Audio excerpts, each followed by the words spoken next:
Hello and welcome back to Ride with Matt. In episode 3, we're bringing you something that's all new for 2025. So of course, this is the first one we've had our hands on, and it's a modern take on the classic Cafe Racer retro bikes, and we can't wait to see what you think.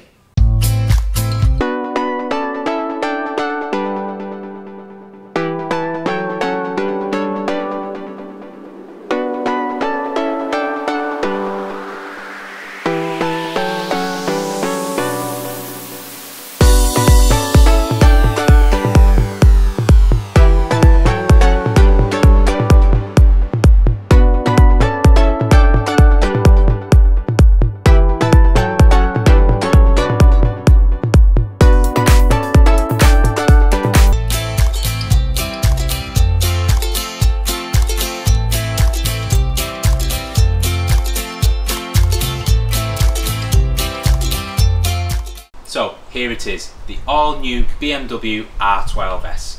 So this bike is all new for 2025 and is derived from the R12 nineT, which came out in 2024 to take over from the ever popular BMW R9T. Now this is BMW's latest take on the old school Cafe Racer Roadster and has been inspired by the 1973 BMW R90S, which is an iconic motorcycle in BMW's rich history. Now, from the handlebar mounted front cowling to this stunning lava orange paint scheme with the lovely rear seat pod and beautiful brushed aluminium finishes, this bike really does ooze retro, but of course, in true BMW fashion, it's absolutely laden with all the modern tech and goodies that you'd want and expect from a bike. So let's take you in and run through all the specs that this beauty has. So we'll start off with the engine. This is BMW's latest 1170cc air-cooled boxer twin, and it delivers a claimed 109 brake horsepower and 115 newton meters of torque at 6,500 RPM.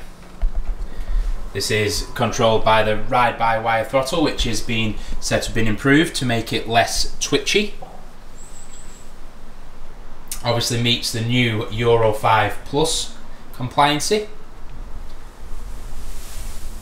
with the all new closed loop 3-way catalytic converter, just to aid smooth power delivery. And something I do like is the new finish that's on the engine and on the shaft here, as you can see. Now, people who may have owned these bikes before, or any BMW Boxer, they are really known to have issues with the paint. We see so many coming through here used where the paint is all flaked, and this is now a new tougher textured finish, and it's obviously said to aid in the corrosion, and it really is a nice finish. I personally think it looks a lot nicer than the smoothed off gloss finish that used to be on these models. Transmission. We've got the 6-speed gearbox with a hydraulically actuated dry clutch. Again, as touched, we have the ride-by-wire throttle with the optional quick shifter, and we have dynamic traction control as well, along with the dynamic riding modes and hill start control. Moving on to the chassis, we've got BMW's steel trellis tubular frame. And then up the front, the fantastic Marzocchi 45mm upside down forks. And as you can see here, they're the latest generation, fully adjustable. Very nice. It gives you all the numbers, all the clickers to make this really easily accessible for people to do at home. And that really is a nice system with the numbers up there on top so that you know exactly what setting you're on. I think that is a very good touch. And then the rear suspension is a single-sided cast aluminium swing arm with a central progressive shock, and you've got adjustable preload and rebound, and there's 120mm of travel there on that rear shock. Of course, as the BMWs are known for, stocked with Brembo brakes, as we know, some of the best there is. 310mm discs there on the front, and obviously it's modulated by the ABS Pro system as well. Dimensions and weight. I'll now show you how it looks when you sat on it. So let's run through the seat height. It has a 795mm seat height. As previous viewers will know, I'm 5'10", so obviously absolutely very comfortable flat-footed. Obviously a lovely reach between peg and seat, so you don't feel too cramped. Where I feel the old BMW Cafe Racer failed was you was really extremely leant forward, and although it was a stunning bike with a fantastic engine, it was really uncomfortable. So what they seem to have done with this one is they've kept the looks, but they've brought the riding position back into a more natural feel. So even for bigger riders, you're going to have a lot of room, and it's not going to be hard or harsh on the wrists. Well, that's the feeling I get. Obviously, we'll know for sure when we hit the road. So, along with the seat height, we've got a wet weight of approximately 220 kilos. We've got a 16-litre fuel tank with an approximate 200-mile range on there. So, about average for this style of bike. And then styling wise, now obviously it is absolutely stunning. So this is how this model comes. It's a very high spec model. So as standard, it comes with the option 719 goodies. So as you can see, it's just adorned in some beautiful billet CNC'd accessories. As you can see, all stemming from the engine cases to the foot pegs. We've also got the beautiful option 719 mirrors, along with the master cylinder covers, and obviously this beautiful lava orange paint scheme. And we've got the option 719 classic wire spoke rims. They really are beautiful. You get the comfort pack as standard with this bike, which gives you obviously the heated grips, cruise control, hill start assist, the gear shift assist, and the adaptive DRL headlights on there as well. So you've got all the spec goodies. Now you can get this, you have two options. So you can have the BMW's later, it's a much smaller TFT display for this later R12, but then as you can see in this getup, you still have the option to choose the more retro twin dial headlights, which I personally feel fits this bike a lot better. It really is in situ. And then of course you've got the keyless ride option, and it's an all new key, as you can see. And again, I personally think this is a big improvement on the old keys, so that really is a nice feature. And then of course we get all the lovely S emblems throughout.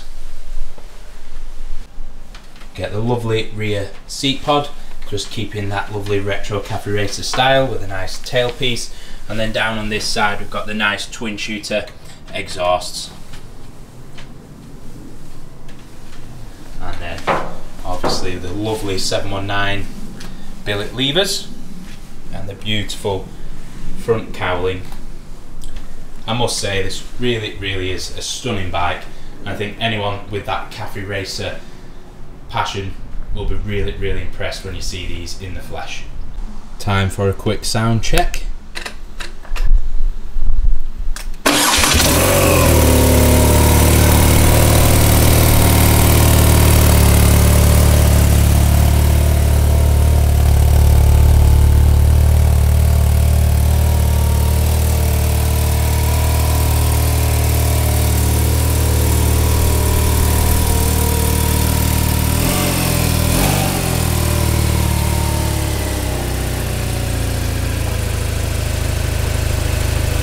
Now I'm sure that Cafe Racer enthusiasts and nineT enthusiasts are going to love this new take.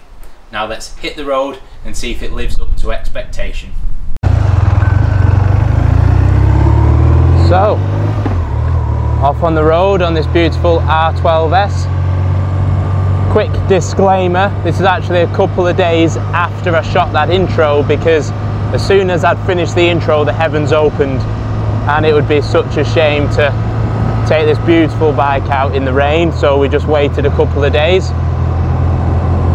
Now it's so nice to see how far this machine has come Obviously, when you remember that back in 2013, the nineT was originally a concept that BMW came up with because they needed to get rid of some soon-to-be outdated engines, and they saw that there was a gap in the Roadster retro market, so they thought, hey, well, let's kill two birds with one stone, make a new model and use up these engines.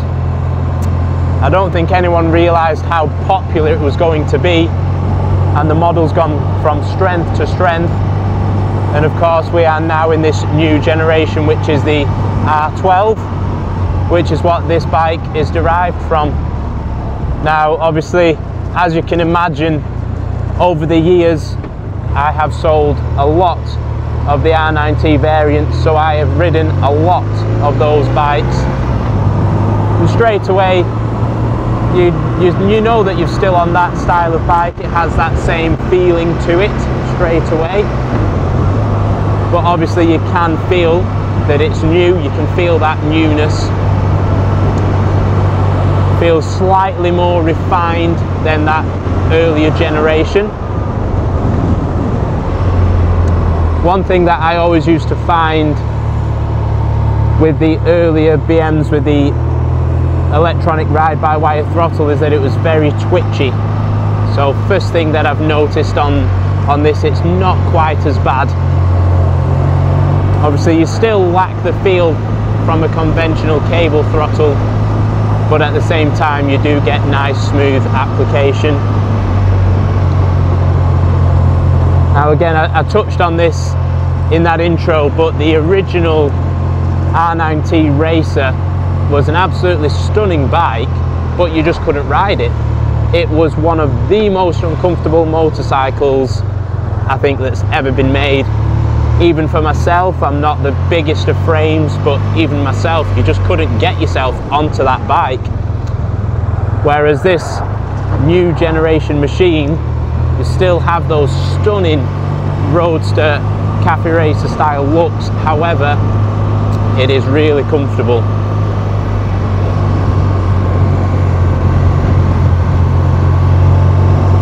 The handlebars are in a really nice position, and these bar end mirrors give you a wonderful field of view. There are a lot of bikes nowadays that all you get to see are your shoulders, so it's quite refreshing for a bike to come in standard that you can actually see behind you.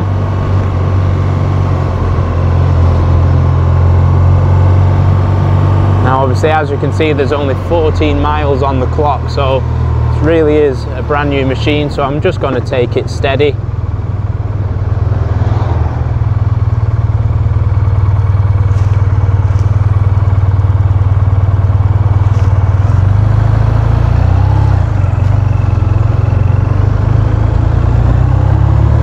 Now obviously, first thing you do notice once you start setting off, it's the typical BMW Boxer.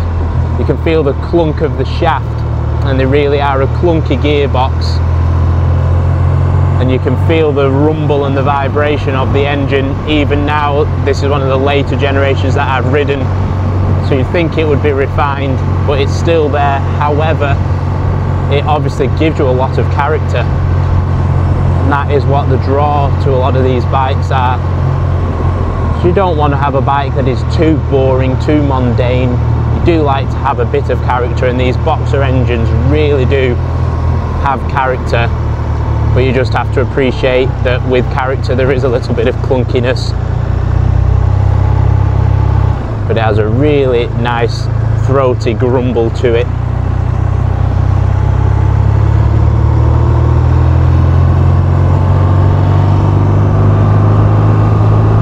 We've got the dynamic mode, so I'm going to see if that enhances performance at all. Well, yeah, straight away you can feel it's a lot more responsive. Wow, that is actually quite a vast difference. There's a lot of bikes nowadays, you get all these rider modes, but they don't actually make much difference. But that has actually made quite a lot of difference.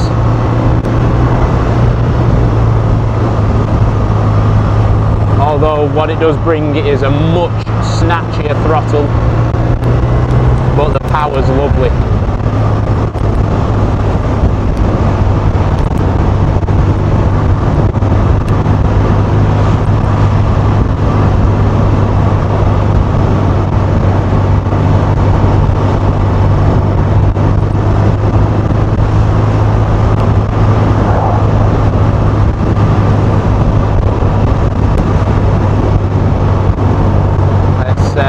See how the cruise control works. So simple. This is obviously the same generation of cruise control that's been on BMW bikes for quite some time now, so obviously very familiar with it. So easily operated, just slide the lever across and then you've got the set button, and you can then go up and down to enhance the speed or decrease the speed, and then you can shut it off just by sliding it across. So that works in just the same way as all previous ones. Nice and simple. And obviously we've got the new generation 3-stage heated grips. Again, just nice and simple with the push of the button.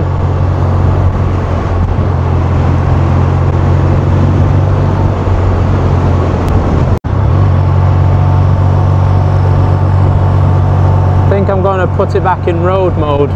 What I have noticed in that dynamic road, obviously I'm on this sort of road here, it's a 50-mile-an-hour road and I'm stuck behind traffic, so found myself being stuck in between gears there.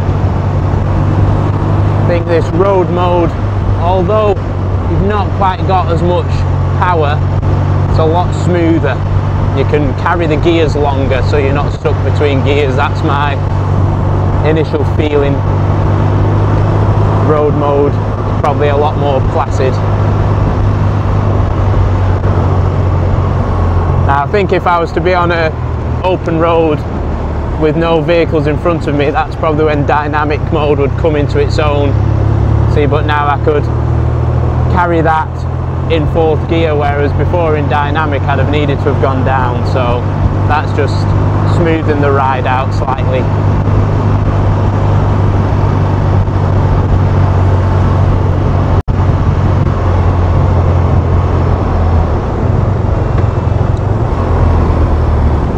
Front brakes are very responsive, but obviously Brembo brakes, so you wouldn't expect anything less.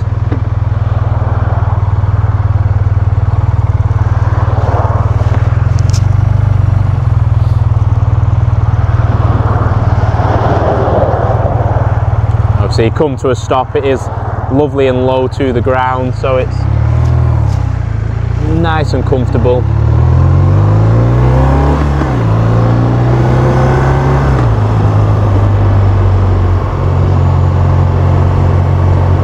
It's a very smooth engine, not snatchy at all. Obviously you've got a big CC lump under you, but it's not aggressive at all.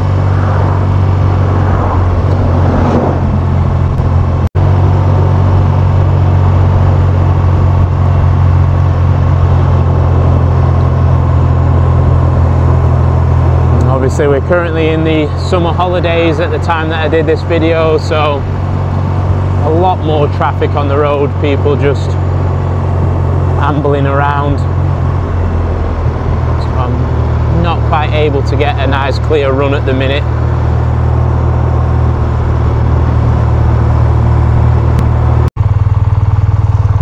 I'm going to turn on to an open road shortly and hopefully I can clear this Yaris and get a bit of open tarmac so we can see what it can really do.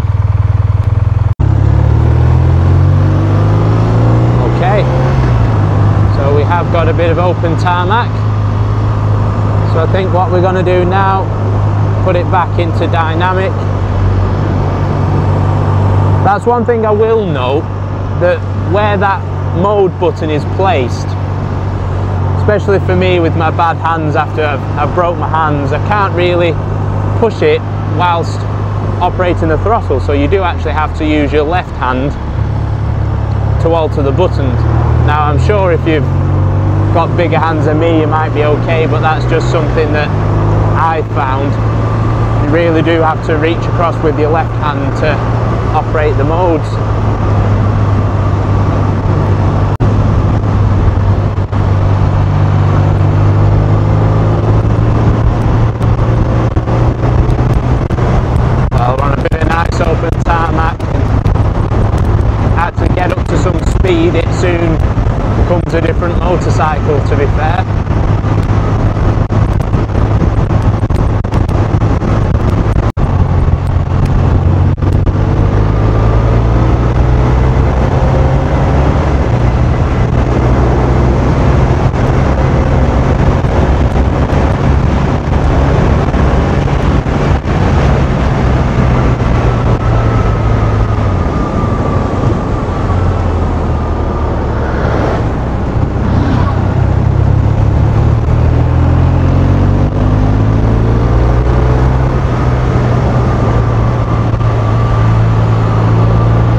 these are definitely the types of roads that this bike is suited to.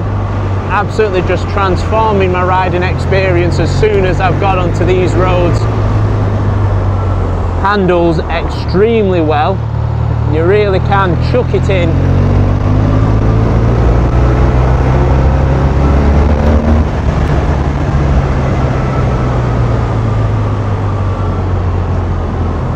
So yeah, noticed, completely different bike. It's a bit like Jekyll and Hyde. As soon as you get onto those open twisty roads, it's absolute joy to ride.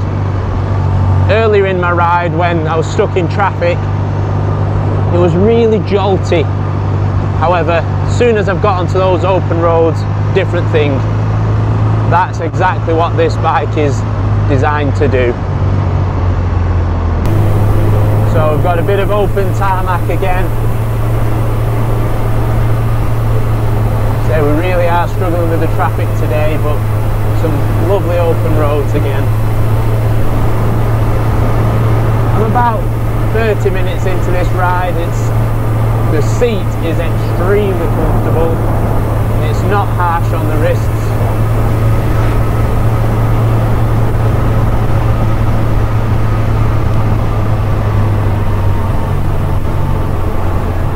Now the suspension's a bit firm when you hit bumps like that. However, obviously in return that does give you the really sharp handling, but it is a bit harsh on the bumps, I must say. However, this can all be adjusted. So depending on the roads where you live, you really can tailor make it to suit. But it is just a little bit harsh on the bumps. However, as I say, it really does handle well. So obviously you've always got to have some compromise.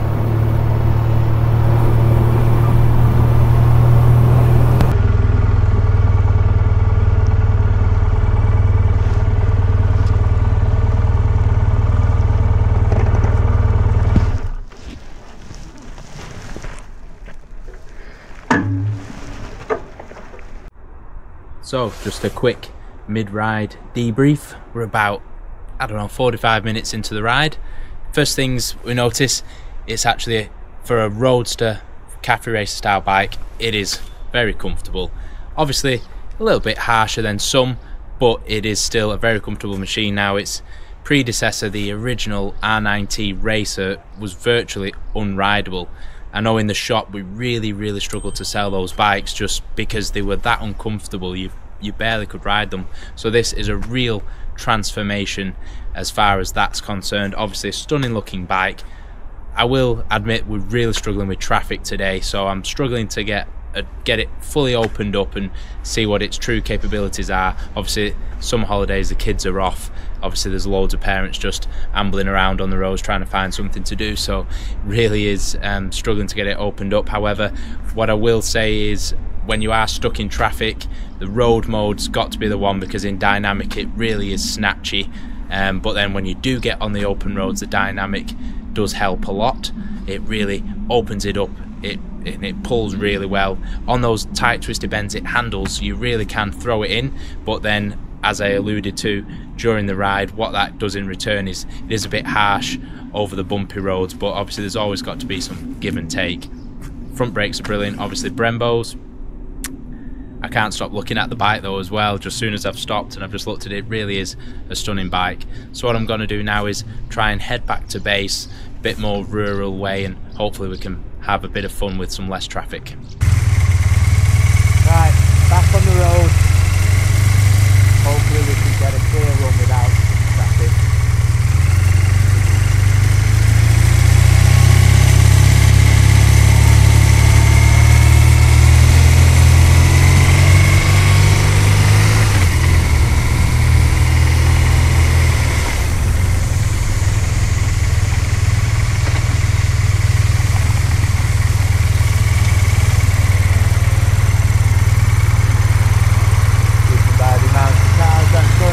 Probably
So we're back in from another ride.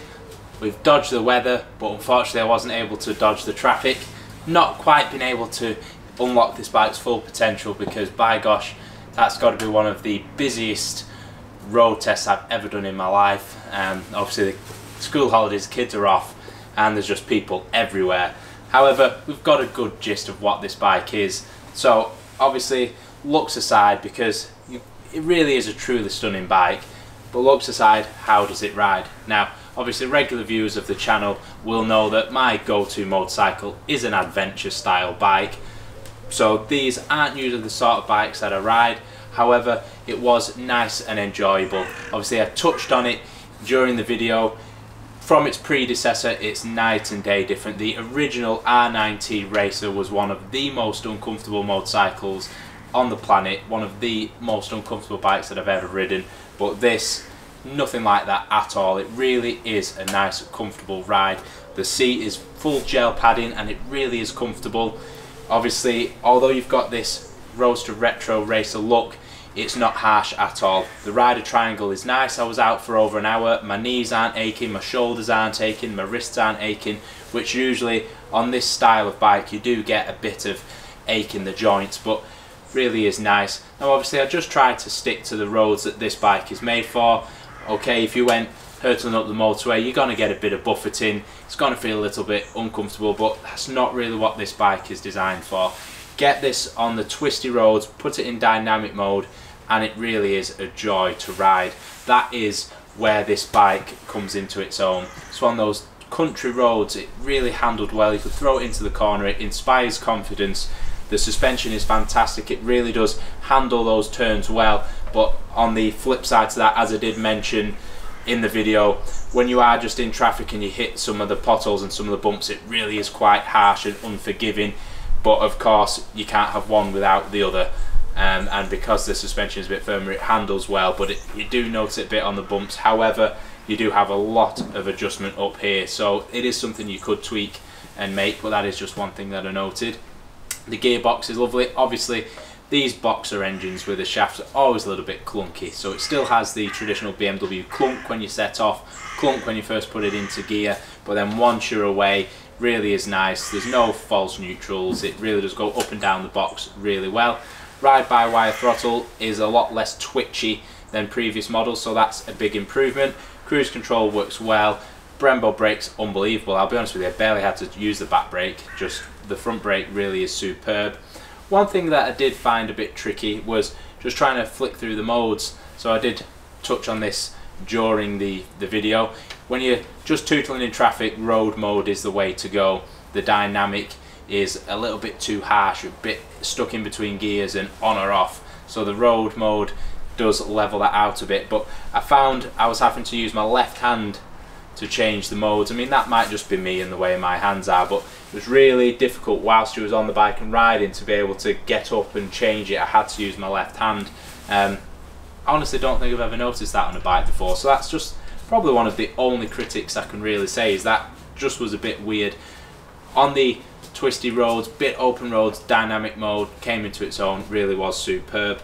So overall, as we said, this isn't usually the type of bike that I would ride, but really was impressed with it. It was really fun. We've, like I said, we've been out for a good length of time now.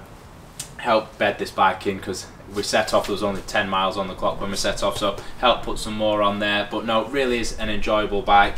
I think of this modern retro design, really is one of the nicest looking bikes on the market. And I think if you are a true BMW enthusiast, if you're a lover of the original nineT bikes and you like this retro styling, then I think you will absolutely be over the moon with this bike. I think the person who buys this bike for what it is meant to be for would really enjoy it, and that is what it's built for at the end of the day. It's built for a niche, it's built for a market, and in my opinion it does its job really well. So if you are an admirer of this style of bike and you are considering one of these, I don't think you'll be disappointed at all. So thank you very much for watching episode 3 of Rides with Matt. Obviously still very early days for us, we'll keep working on it, but I hope you're enjoying the content we've brought so far. Please do like and subscribe to be able to watch our future episodes. Why not drop your feedback in the comment section? What are your views on this bike? What do you think? How are you finding the videos? Are there any other bikes that you'd like to see feature in this series? And again, thank you very much for watching, and we will see you in episode 4.